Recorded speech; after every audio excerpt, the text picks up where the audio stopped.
Netflix has kind of been on a roll lately, turning existing media into Netflix animations, like the Cuphead show, and now they've done so by taking a YouTuber's avatar and turning it into an animation known as Oddballs. But how does Oddballs fare in terms of the animation world? Honestly, the show is a bit odd.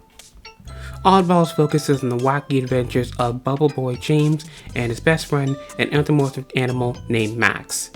Now, honestly, the plot doesn't really get much more detailed than that. The plot lines for these episodes are largely mixed bags. There are a few I think are pretty good, like the episode where James becomes a smartphone, but then there are some that are pretty drab and predictable, like the Pillow Fight Cup episode.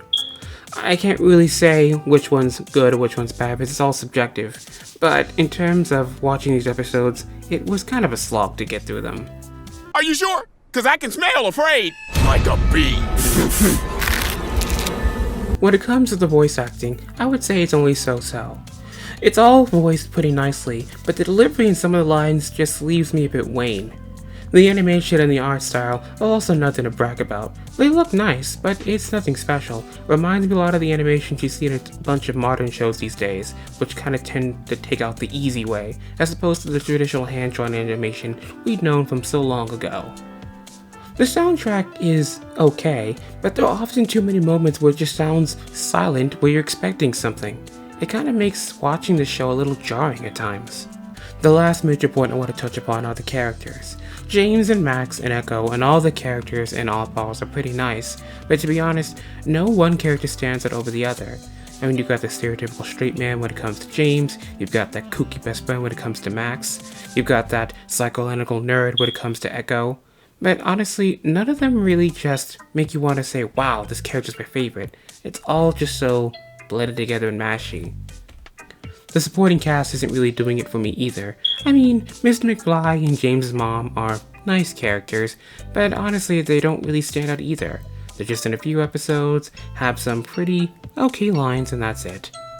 It's not all bad though, because I do think this show does have some generally pretty funny lines. Some of the humor we have here is actually pretty good, and some of the meta jokes are also pretty humorous. There's also a few fourth wall jokes that I think really land. Oh no, what do we do? What do we do?